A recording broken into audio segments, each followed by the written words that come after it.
TC Rádio, a rádio oficial de quem investe. Bruno Mazzoni está ao vivo na ponta da conexão. Calibra o racional para Indifute e Dolfute nesta sexta-feira de uma semana agitadíssima. Então, solte a sua voz, Brunão. Bem-vindo e bom dia. Fala, Léo. Bom dia. Ótima sexta-feira para vocês, para quem nos acompanha também no YouTube. Vamos lá.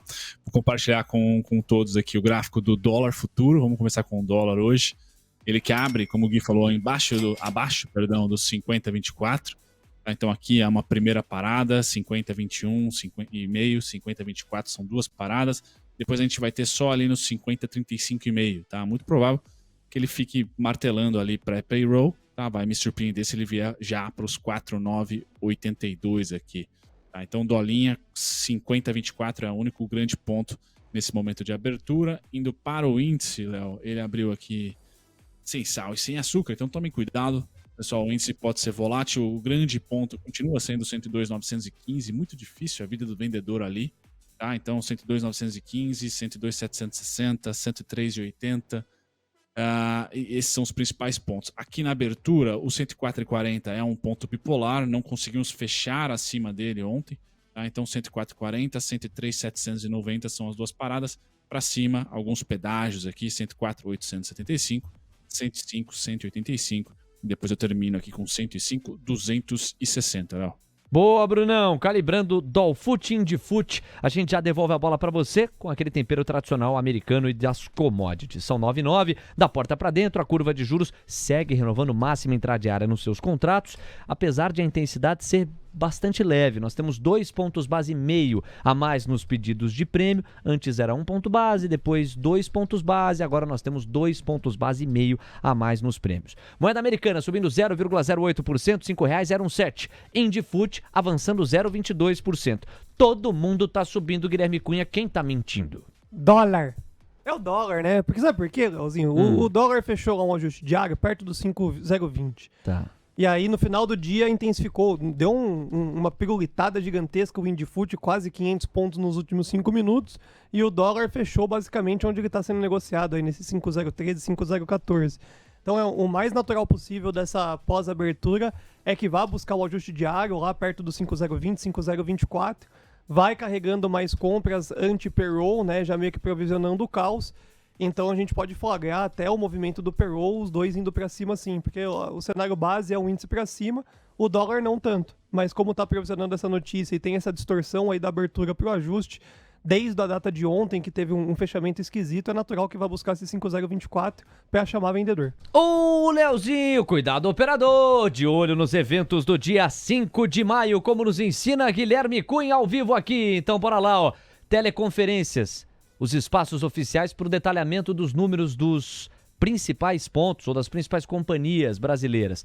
No radar, para o balanço do primeiro TRI, Alpargatas, AES Brasil, Auren, Banco Bradesco, Engie Brasil, Grupo Soma, Açaí, CCR, Fleury, Pets, Rumo Logística, Via Eletrobras e Semig. Só o painel Mover Pro para te deixar amparado das principais movimentações de cada uma dessas teleconferências, e as mais pesadas têm repercussão direta aqui na TC Rádio. Às 9h30, a quantidade média de horas trabalhadas por semana junto ao payroll, ou seja, a métrica principal e completa do mercado de trabalho americano. Faltam 19 minutos, de acordo com a agenda Mover, para que nós tenhamos a divulgação do payroll. Haja volatilidade contratada. E aí, Guilherme Cunha, para onde a coisa vai, você responde em instantes. Às 10 da manhã, Haddad tem evento. Ele abre a primeira reunião trimestral do Prisma Fiscal, importante para a saúde fiscal do país. Meio-dia, Lula tem encontro com o primeiro-ministro do Reino Unido, Rishi Sunak. Ele que já está no bloco britânico, efetivamente, para testemunhar a coroação de Charles III. Amanhã vai acontecer a cerimônia, ele já chegou por lá. E nós temos, ao meio-dia, no horário de Brasília, na projeção, o encontro com o primeiro-ministro britânico, Rishi Sunak. 14h, contagem de som das Baker Hughes. No mesmo horário, o discurso de Cook, governador do Fed. Começam as falas dos Fed Boys, e nos balanços pós-mercado, Vivara, para a gente se ligar, o destaque principal da porta para dentro, temporada de balanços no Brasil. Gui, 9h12, volatilidade esperada em cima dos dados do payroll. Para onde você acha que a coisa vai? O Coleta a gente já ouviu bastante nessa direção. Gigantesco, né? Que nem eu comentei, o meu grande cenário base acaba sendo meio que independente da apresentação, se vier consenso mais, consenso menos. dólar vai ter muita zeragem nesse ponto, então pode romper esse 5,024 até o 5,059. Esse é o cuidado que o operador tem que ter aí na hora de querer aproveitar algum tipo de volatilidade nesse período das 9h30. Lá nesse range, Léo, aí sim, aí a venda fica bem mais consolidada, isso já foi testado a semana inteira, então não tem por que ficar aflito, ansioso, então é pra lá que a gente ruma, o 5,024 tá chegando, dá uma travada, logo após o noticiário, aí sim, meu cenário base é que deu uma estourada no dólar naqueles 5 primeiros minutos, sabe? Que fica lá o candle maluco, mas depois volte tudo. Tô muito confiante no dólar abaixo dos 5, mas não é o começo do dia, né? É pós-payroll. Ô Gui, é bom demais quando você tá aqui. É bom demais quando você tá aqui. Salve de palmas para Guilherme Cunha. O nosso astral, olha, mandando o cafezinho pra nossa audiência. É o Expresso da Manhã e o Expresso do Gui. 9h14. Seguinte, curva de juros pedindo agora 2 pontos base e meio, portanto não mudou a mais nos prêmios. A moeda americana, você viu que o Caião sentou a chinela, porque foi buscar a máxima intradiária, sobe agora 0,20%, R$ 5,023. O Indifut zerou praticamente os ganhos. Nós temos 103.965 pontos. Vamos ver para onde a coisa vai à medida que o tempo avança. Agora ela vai para o seguinte, eu tenho mais alguns fatos para repercutir com o Corleta. Na sequência, o Caio Melo nos leva para os Estados Unidos e aí você já sabe quem faz o gol, né? Bruno Mazzoni com os gráficos da terra do Tio Sam. Para você, da porta para dentro, eu deixei primeiro aquela pergunta no ar, né? Sobre se o próprio mercado poderia regular os salários e o combate à inflação sem que houvesse necessariamente uma política de incremento do salário mínimo. É uma pergunta que veio mais cedo no chat, que pode representar de muita gente. Me parece uma pergunta que assume a premissa liberal no sentido puro da teoria, da tese, da conceituação. Queria a sua resposta. E aí você organiza para onde vai e em qual ordem vai. O fato é que da porta para dentro, a agenda doméstica é esvaziada de indicadores. Presidente Lula, como eu há pouco destacava em cima dos nossos eventos, embarcou para Londres, já chegou por lá, vai participar da cerimônia de coroação de Charles III como rei amanhã. Isso para nós, você fala, qual que é a relevância disso? Para os caras, para tudo. Hoje, ele se reúne com o primeiro-ministro do Reino Unido, Rishi Sunak. Na segunda-feira, para você ter uma noção, a Bolsa de Londres não vai funcionar em razão das celebrações reais. A coroação tem um custo estimado de 125 milhões de dólares em barras de ouro. Falei embaixo, que dinheiro, de acordo com a CNBC. Caixinha lá. O montante causa polêmica e um momento em que a economia do Reino Unido permanece em crise e o custo de vida vem aumentando no país. Bom, aos britânicos, o que é dos britânicos? No que diz respeito aos brasileiros, o fato de Lula estar fora do país tende a, se não acalmar, pelo menos tirar a intensidade das movimentações dele por aqui, mas não necessariamente das declarações. Nós já vimos o Lula fora do país trazendo declarações que repercutiram muito aqui dentro. Você fica à vontade para passear por isso também, Corletar? Olha, eu acho que o encontro do Lula com o Rishi Sunak tem aqueles encontros diplomáticos de baixo impacto. Não vejo alguma medida que possa ser tomada e impactar o mercado. Sobre a política de salário mínimo, eu acho que seria adequado que a gente não tivesse, né, a indexação da economia, um reajuste automático de salário mínimo. Mas você tem essa herança aqui no Brasil.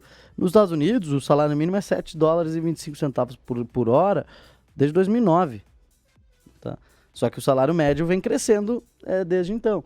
Né? Então, assim, você tem lá uma economia que funciona numa base muito mais liberal e funciona muito bem. Agora, se aplicar isso ao Brasil, tem enormes desafios.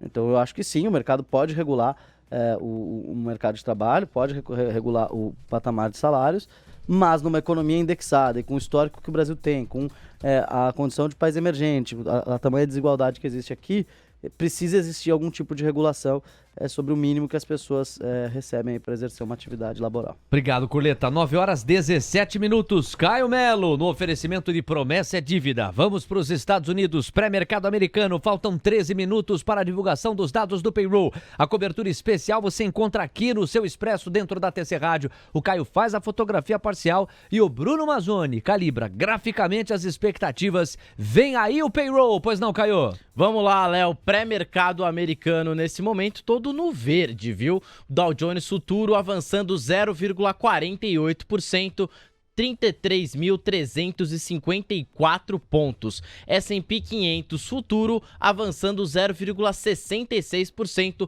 4.102 pontos. Já o Nasdaq Futuro avançando 0,63%, 13.125 pontos. Vamos pagar também o DXY, Léo? DXY, Pois não. Yields. Vamos lá, então. DXY, nesse momento, recuando 0,09% e Yields de 10 anos, os títulos da dívida, que remuneram aqui, em média, o investidor em 3,40%, um avanço de 1 ponto base. Perfeito, Caio, 9:18. Pois não, Bruno Mazzoni, vamos lá, o gol é seu agora, pra gente ir pro aquecimento ou pro esquentar dos tambores e motores dos dados do payroll, Brunão.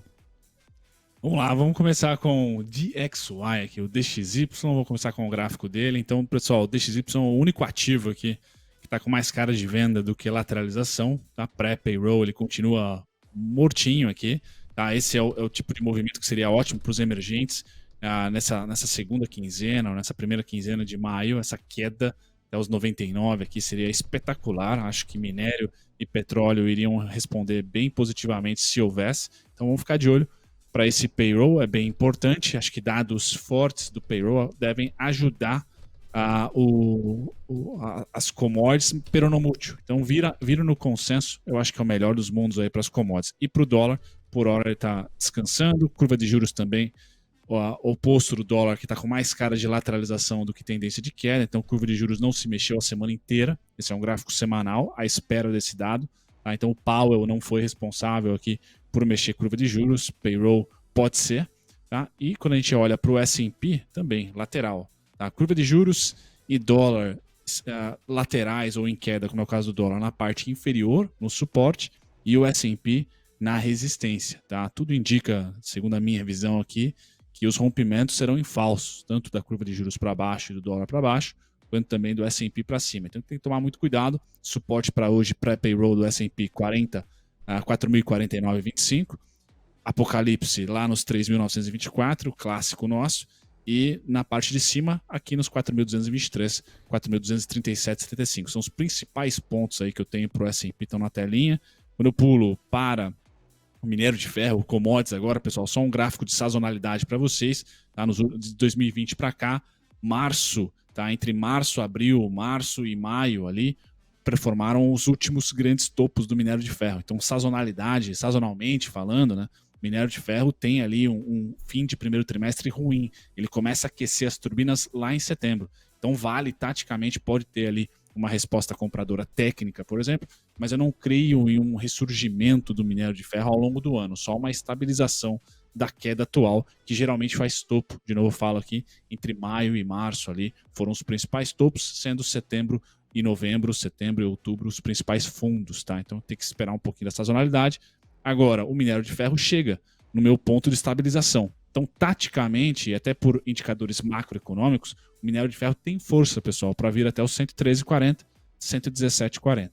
Então, no melhor dos mundos, a gente faz fundo aqui entre os 97,40, os 95,50, os 94 e os 88,15, onde está esse verdinho aqui, e rumamos para o vermelho. Esse rumar aqui, a Vale leva a bolsa nas costas. Então, é bem importante o minério de ferro sossegar a queda aqui e também fazer bastante pavio.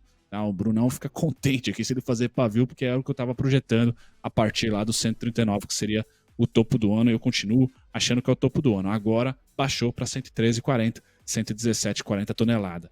O petróleo, esse é o mais difícil também. Quanto maior a cauda, o pavio que fizer aqui nesse candle aqui, menos eu erro, tá? Pessoal, qual é o meu cenário para o petróleo? Que entre maio, junho e no máximo julho, ele volte a valer aqui 91,43, 88,90, tá? Nesse ponto aqui em cima. É o meu alvo até julho, primeira quinzena. Só que eu falei que o suporte para vocês pararia no VWAP, no 75, no 77, no 76. Veio até o 71.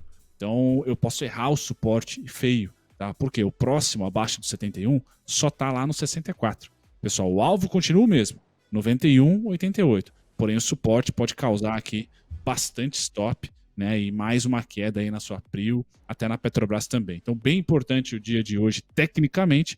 Vamos ver se o payroll movimenta essas tendências, Léo. 9h22, Bruno Mazzoni ao vivo no Melhor Esquenta para os dados do payroll às 9h30, faltam 8 minutos para isso.